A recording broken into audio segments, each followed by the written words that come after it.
Good morning class. Today I am going to start your chapter number 1 of Democratic Politics, class 10, power sharing. We had already discussed about the power sharing and its meaning and the key points in it. और हमने थोड़ा सा Belgium का ethnic composition के बारे में भी पढ़ा था. तो मैं आप सबको ये बताना चाहती हूँ कि जिन बच्चों ने मेरी पुरानी वीडियोस नहीं देखी हैं उसका लिंक मैं डिस्क्रिप्शन बॉक्स में डाल रही हूँ ताकि आप उसके साथ कोरिलेट कर सकें. आज मैं उसके आगे का चैप्टर आपको पढ़ाऊंगी. तो उससे पहले please like, comment, share and subscribe my channel simplified social sciences by Sakshi Sharma. Now come to the part 2 of power sharing, accommodation of Belgium. हमने पिछले पार्ट में ये पढ़ा था कि पावर शेयरिंग का मीनिंग क्या होता है. Power sharing means transfer of authority, transfer of responsibility and transfer of accountability. और इस चैप्टर में हमने ये देखा था कि एक डेमोक्रेटिक फॉर्म ऑफ गवर्नमेंट अगर हमें चलानी है तो हमें लोगों को पावर्स इक्वली डिवाइड करनी होगी. डिवीजन ऑफ लेबर भी होना चाहिए, प्रॉपर डिवीजन ऑफ वर्क भी होना चाहिए और स्पेशलाइजेशन भी होनी चाहिए. स्पेशलाइजेशन इन मीन्स कि जिसको हम जो काम दे रहे हैं उसको उस चीज़ की प्रॉपर नॉलेज होनी चाहिए. Now come to the accommodation of Belgium. We already discuss about the ethnic composition of Belgium, जिसमें हमने ये कहा था कि लोगों के बीच में वहाँ पे डिस्क्रिमिनेशन होता था. वहाँ 3 तरह के ग्रुप्स रहते थे, social groups. First is French, second is Dutch and third is German. जो फ्रेंच थे वो पॉपुलेशन में माइनॉरिटी ग्रुप था और उनकी लैंग्वेज फ्रेंच थी, और जो आपके डच थे वो मेजॉरिटी में थे. बट दोनों में बहुत डिस्क्रिमिनेशन था क्योंकि दोनों में पॉलिटिकल राइट के बेसिस पे, फ्रीडम के बेसिस पे, एजुकेशन अपॉर्चुनिटीज़ के बेसिस पे बहुत डिस्क्रिमिनेशन किया जाता था. 1950 और 30 में इस एथनिक डिस्क्रिमिनेशन ने एक बहुत ही गंदा रूप लिया, जिसको हम कहते हैं एक बहुत ही टेंस माहौल क्रिएट हो गया था दोनों लोगों के बीच में, Dutch people and French people के बीच में. और बेल्जियम ने क्या किया, अपने रीजनल डिफरेंसेस और कल्चर डाइवर्सिटी को प्रोटेक्ट करने के लिए, अपनी डिग्निटी को सेव करने के लिए और अपनी आइडेंटिटी को बचाने के लिए उन्होंने एक, आप कह सकते हो, मोर्चा निकालना, रैली करना. फॉर एग्जांपल मैं इस चीज़ को इस तरीके से आपको एक्सप्लेन कर सकती हूँ.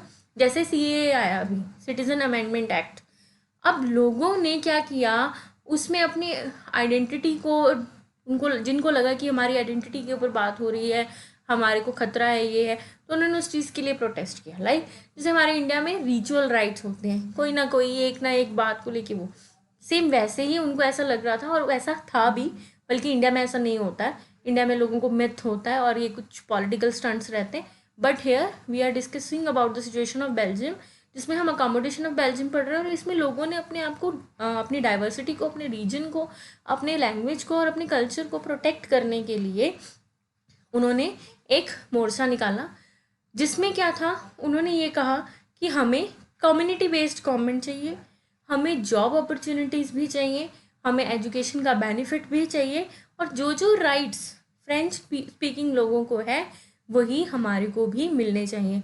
इसीलिए बेल्जियम का जो कॉन्स्टिट्यूशन है, इस सिविल वॉर, एक तरह से एक सिविल वॉर ही थी, एक प्रोटेस्ट ही था. इसके बाद क्या हुआ, 4 बार कॉन्स्टिट्यूशन को अमेंड किया गया और ब्रुसल जो था वो यूरोपियन यूनियन का हेडक्वार्टर बना और यहाँ कम्युनिटी बेस्ड गवर्नमेंट बनी. Now I will tell you what is community based government. Community के बेस पे बनाई गई गवर्नमेंट. जैसे कि डिसीजन ये हुआ अकोमोडेशन ऑफ बेल्जियम में कि जब भी इलेक्शंस होंगे, ठीक है, जब भी हम गवर्नमेंट बनाएंगे तो उसमें जो लोग डिसाइड किए जाएंगे उसका 50-50 रेशो होगा. मान लीजिए अगर वहाँ की गवर्नमेंट बन रही है तो वहाँ पे अगर कैबिनेट में 10 लोगों का सिलेक्शन हुआ है, उस 10 में 5 जो लोग जो होंगे वो फ्रेंच स्पीकिंग कम्युनिटी से होंगे, 5 जो होंगे वो डच कम्युनिटी से होंगे, ताकि वो डच कम्युनिटी के लोग अपनी बात अपने रिप्रेजेंटेटिव के थ्रू कह सकें और फ्रेंच वाले उनके थ्रू कह सकें. कम्युनिटी बेस्ड गवर्नमेंट बनाने के पीछे मोटिव एक ये भी था कि फ्रेंच वाला सिर्फ अपने लोगों के बारे में ही सोच के डिसीजंस लेगा, पॉलिसीज बनाएगा, प्लान्स बनाएगा. इसीलिए डच कम्युनिटी के लोगों को भी इंक्लूड किया गया पॉलिटिकल लाइफ में, ताकि वो भी अपनी कम्युनिटी के लोगों के लिए कुछ कर सकें. इस तरीके से उन्होंने जो गवर्नमेंट बनाई उसको हमने क्या कहा, कम्युनिटी बेस्ड गवर्नमेंट. अब इसमें दो स्टोरीज थी, I already told you in the last chapter, in the last part of chapter. Now come to the ethnic composition of Sri Lanka. इसको स्टार्ट करने से पहले मैं आपके साथ एक चीज़ क्लियर कर देना चाहती हूँ बेटा. Excessiveness of everything is bad, ये हम बहुत बार पढ़ते हैं. तो मेजॉरिटी होना भी अच्छी चीज़ नहीं है और मिनॉरिटी होना भी अच्छी चीज़ नहीं है. ठीक है, अगर मिनॉरिटी होगी तो भी डिस्क्रिमिनेशन है, मेजॉरिटी होगी तो भी डिस्क्रिमिनेशन है. अब जैसे कि हमने लास्ट उसमें पढ़ा था पार्ट में कि फ्रेंच वाले मिनॉरिटी में थे बट रिच थे, तो वो एक्सप्लॉइट कर रहे थे डच स्पीकिंग और जर्मन्स को. अब अगर वो मेजॉरिटी में होगा तो वो तब भी एक्सप्लॉइट करेगा. ठीक है, जैसे कि हमारे इंडिया जो है वहाँ पे यहाँ पे डाइवर्सिटी मिलेगी आपको, लैंग्वेज के बेसिस पे, रीजन के बेसिस पे, रिलीजन के बेसिस पे, for everything you get a diversity. Even कि हमारे इंडिया में तो इतनी डाइवर्सिटी है कि हर 10 किलोमीटर के बाद लैंग्वेज एक्सेंट बदल जाता है. ठीक है, एक्सेंट के साथ साथ रीति रिवाज बदल जाते हैं और कम्युनिटीज़ बदल जाती हैं. और हमारे यहाँ तो ऐसी डाइवर्सिटी है, जो लोग रिलीजन के नाम पे सेम हैं वो कास्ट के नाम पे अलग हो जाते हैं, और जो कास्ट के नाम पे सेम होंगे वो लैंग्वेज के नाम पे अलग हो जाते हैं. तो हमारे यहाँ तो बहुत ही ज़्यादा डाइवर्सिटी है. तो इसीलिए किसी भी डाइवर्सिटी का एक्सेसिवनेस में होना या किसी भी चीज़ का एक्सेसिवनेस में होना अच्छी चीज़ नहीं होती. Now going to the second story, that is the Sri Lanka. अब श्रीलंका की पहले थोड़ी सी एथनिक कंपोजिशन हम पढ़ते हैं. श्रीलंका हमारी इंडिया की नेबरिंग कंट्री है और सदर्न कोस्ट में सिचुएटेड है, तमिलनाडु के पास. एक आइलैंड कंट्री है ये. ठीक है, 1948 में ये कंट्री इंडिपेंडेंट कंट्री बनी और यहाँ की जो ऑफिशियल लैंग्वेज थी वो थी सिन्हाला. और यहाँ की जो पॉपुलेशन थी उसमें 3 तरह के लोग थे, Tamils, Sinhala and other Tamil. ठीक है, अब ये तमिल और अदर तमिल्स में ये फ़र्क है, जो तमिल्स थे वो श्रीलंकन तमिलियन थे और जो अदर तमिल्स थे वो दूसरी जगह से माइग्रेट होके जो तमिलियंस आए थे वो थे. अब प्रॉब्लम क्या थी, जो श्रीलंकन तमिलियंस थे और अदर तमिलियंस थे उनके आपस में नहीं बनती थी. लाइक आपने एक वर्ड बहुत सुना होगा, रिफ्यूजी. वो उनको रिफ्यूजियों की तरह ट्रीट करते थे कि ये हमारी साइड के नहीं है, ये दूसरी जगह से माइग्रेट होके हमारे देश में आ गए, यहाँ आ गए, वहाँ आ गए एंड सो ऑन. अब सिन्हालास जो थे वो मेजॉरिटी में थे. जो तमिल्स थे वो थे 18%, सिन्हाला जो थे वो 74% थे. और जो सिन्हाला थे वो बेसिकली क्रिश्चियन और बुद्धिस्ट रिलीजन को बिलोंग करने वाले थे, और जो तमिलियंस थे वो हिंदू और मुस्लिम रिलीजन को बिलोंग करने वाले थे. तो एक तो यहाँ पे सिन्हालास और तमिल्स की पॉपुलेशन में तो जो है ही है डाइवर्सिटी, या कह लो डिफरेंस जो है वो तो है ही है. साथ में उनके सबसे बड़ा एक डाइवर्जन है, वो है difference on the basis of religion, जो कि सबसे बड़ा प्रॉब्लम था श्रीलंका में. और वो मेजॉरिटी में थे तो वो इस चीज़ का गलत फ़ायदा उठाते थे. अब पीछे वाले केस में आपने पढ़ा, फ्रेंच लोग मिनॉरिटी में थे तो वो रिच होने की वजह से उस अपनी पावर्स का गलत इस्तेमाल कर रहे थे. यहाँ ये लोग मेजॉरिटी में थे तो जो पॉपुलेशन कम थी उसके ऊपर दबाव बना के रखते थे, उनको दबा के रखते थे और अपने गुलामों की तरह ही रखते थे एक तरह से. मतलब उनको कोई हक ही नहीं था. राइट, चलो कम टू द नेक्स्ट.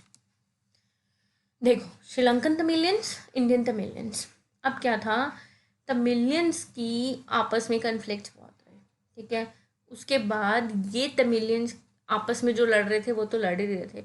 फिर ओवरऑल तमिलियंस को सिन्हाला कम्युनिटीज़ के साथ प्रॉब्लम होनी शुरू होगी. अब प्रॉब्लम किस बात की थी, प्रॉब्लम ये थी कि सिन्हाला जो थे वो रिलीजन में इनसे डिफरेंट थे. दूसरा, इनकी जो ऑफिशियल लैंग्वेज थी वो भी सिन्हाला थी. तो ऑब्वियसली तमिलियन जो थे उनकी लैंग्वेज और इनकी लैंग्वेज में बहुत डिफरेंस था. सबसे ज़्यादा प्रॉब्लम तो यहीं 2 चीज़ों में क्रिएट हो गई. क्या हुआ, इन दोनों के बीच में यही छोटे छोटे लड़ाई झगड़े और ये कन्फ्लिक्ट बढ़ते गए बढ़ते गए बढ़ते गए, और फाइनली रिजल्ट ये हुआ कि ये कन्फ्लिक्ट सिविल वॉर में क्रिएट हो गया. अब सिविल वॉर आप बोलोगे क्या होता है, सिविल वॉर बच्चे एक तरह से होता है कि 2 गुटों के बीच में लड़ाई हो जाना, या 2 कम्युनिटीज़, डिफरेंट कम्युनिटीज़ के बीच में लड़ाई. जैसे कि अभी इंडिया में आप देखो कितने हालात ख़राब थे CAA आने के बाद में, तो कहीं ना कहीं हमारा इंडिया भी डिवाइड ही हो गया था हिंदू और मुस्लिम्स के नाम को लेके. तो क्या था, वो लोग उस चीज़ को अच्छा नहीं समझ रहे थे, हिंदू और मुस्लिम्स को नहीं अच्छा समझ रहे, ऊपर से उनके मन में गलत गलत लोगों ने मतलब चीज़ें प्लांट कर दी कि ऐसे हैं ये वैसे, तो दीज काइंड ऑफ सिविल, इसको जब इस बात पे जब कोई लोग भड़कते हैं या प्रोटेस्ट करते हैं उसको हम सिविल वॉर कहते हैं। नाउ सिन्हाला कम्युनिटीज़ मेजॉरिटी में ही थी, इसलिए वहाँ पे गवर्नमेंट में भी उनका ही रूल चलता था और वो सारे बेनिफिट्स इंजॉय करते थे। 1956 में उन्होंने एक एक्ट पास किया जिसमें सिन्हाला को ऑफिशियल लैंग्वेज डिक्लेयर कर दिया। अब सबसे बड़ी प्रॉब्लम ये थी, again the same problem, Britishers ने जो हमारे साथ किया, जब वो हमारे को रूल कर रहे थे उन्होंने इंग्लिश लैंग्वेज इंट्रोड्यूस कर दी, और हमारे यहाँ तो लैंग्वेज की डाइवर्सिटी है। साउथ वालों को हिंदी बोलनी नहीं आती, पंजाब वालों को हिंदी नहीं बोलनी आती पर समझ में आती है। दूसरा हरियाणा वालों का अपना एक्सेंट है, बीच की हमारी जो छोटी छोटी स्टेट्स हैं उनका अलग एक्सेंट है, उसके बीच में छोटे छोटे गांव हैं उसका अलग एक्सेंट है। और इंग्लिश लैंग्वेज तो कभी हमने सुनी ही नहीं, और आज भी हमारे इंडिया में यही बोला जाता है, Hindi is a national language, English is a international language. ठीक है ना, वो तो हमारे लिए हमेशा ही फॉरेन लैंग्वेज रही है, फॉरेन से आई थी तो हमने उसको फॉरेन और इंटरनेशनल लैंग्वेज बोल दिया। अब सिन्हालस का क्या प्रॉब्लम था, सेम यही, जैसे ब्रिटिशर्स ने अपनी चीज़ें मनवाने के लिए अपनी लैंग्वेज को प्रायोरिटी दी, इन्होंने भी ऑफिशियल लैंग्वेज सिन्हाला कर दी। अब तमिलियंस की ये लड़ाई थी, सिन्हाला लैंग्वेज हमें तो समझ में ही नहीं आती, हमें क्या पता क्या हो रहा है और क्या नहीं हो रहा है, कल को ये हमें हमारे घर छीन सकते हैं, हमारी प्रॉपर्टीज़ छीन सकते हैं और कोई भी रूल पास कर सकते हैं, हमें तो पता ही नहीं चलेगा हो क्या रहा है, क्योंकि हमें ना ही उस लैंग्वेज की समझ है, ना ही अंडरस्टैंडिंग है, ना ही हमें बोलनी आती है। और अगर इसको ऑफिशियल लैंग्वेज डिक्लेयर कर दिया गया तो हम तो सर्वाइव ही नहीं कर पाएंगे।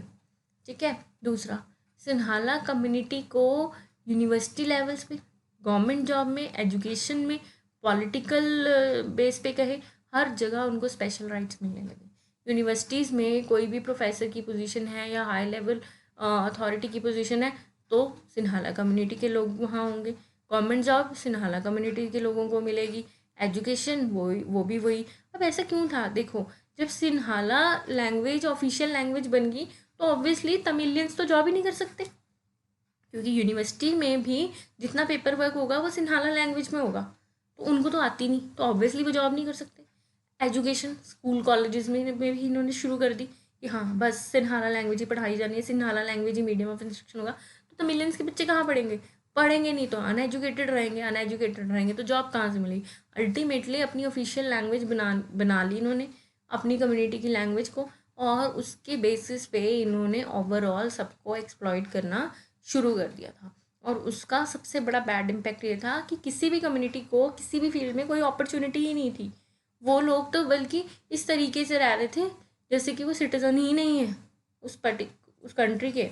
फिर क्या हुआ, अपनी आइडेंटिटी के लिए तमिलियंस ने स्ट्रगल किया, पार्टीज़ बनाई। फॉर एग्जांपल जैसे आप नेशनलिज्म इन इंडिया पढ़ते हो, उसमें आपने देखा होगा हमने कितनी सारी मूवमेंट्स की ब्रिटिशर्स को आउट करने के लिए अपनी कंट्री से। क्विट इंडिया मूवमेंट थी, डांडी मार्च थी, गदर पार्टी फॉर्म हुई, उससे पहले भी रानी लक्ष्मीबाई का रिवोल्ट ऑफ 1857, बाजीराव, ठीक है, हमारे पेशवा बाजीराव हुए, नाना साहेब हुए, तांत्या तोपे हुए, जिन बहुत सारे मतलब हमारे फ्रीडम फाइटर्स हुए, मंगल पांडे थे, जिन्होंने अलग अलग जगह से छोटी छोटी चीज़ों में रिफॉर्म लाने के लिए, अपनी कंट्री को फ्री करने के लिए ये सब स्टार्ट किया।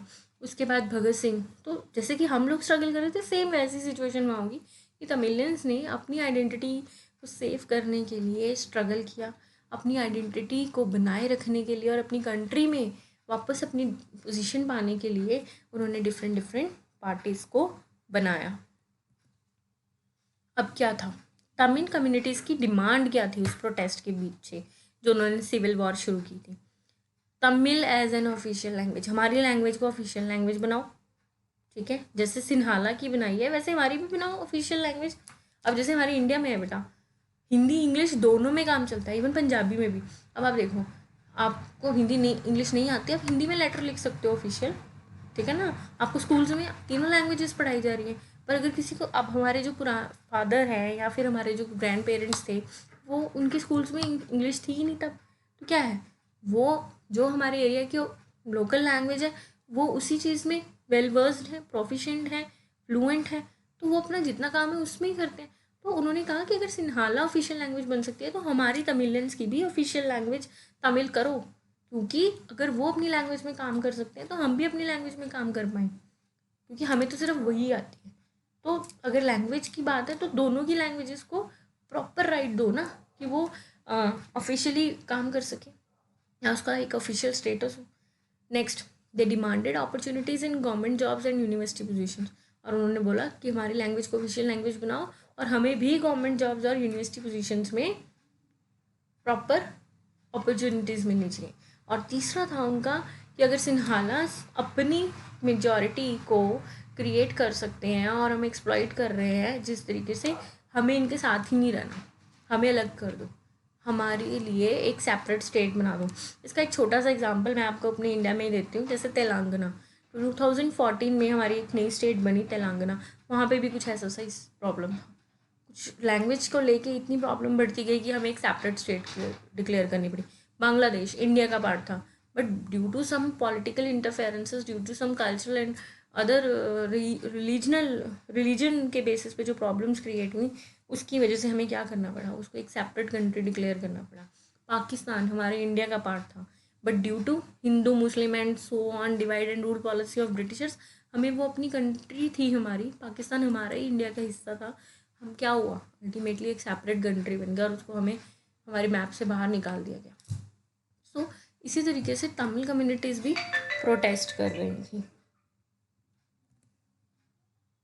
अब कॉन्सिक्वेंसेस क्या हुए सिविल वॉर में, सेम जैसे नेशनलिज्म इन इंडिया आपने पढ़ा था इसमें कि डांडी मार्च हुआ, उसमें लाला लाजपत राय, डांडी मार्च हुआ उसमें गांधी जी के फॉलोअर्स थे। उससे पहले लाला लाजपत राय ने कितने प्रोटेस्ट किए, जिसमें कि स्पेशली साइमन कमीशन में तो उनकी डेथ हो गई। उसके बाद भगत सिंह राजगुरु सुखदेव को फांसी दे दी गई, चंद्रशेखर आज़ाद को मार दिया गया, काकोरी इंसिडेंट हुए उसमें बिस्मिल खान को, उन सबको क्या हुआ, फांसी दे दी। मतलब जितने भी कॉन्सिक्वेंसेस, देखो बेटा, एक ह्यूमैनिटी बेसिस पे बोलूँ, एक मॉरल वैल्यू के बेसिस पे बोलूँ, तो किसी भी वॉर का रिजल्ट जो होता है, कॉन्सिक्वेंसेस जो होते हैं वो अच्छे नहीं होते, अल्टीमेटली उसका अफेक्ट नेगेटिव ही होता है, ठीक है। And the most negative thing, loss of life.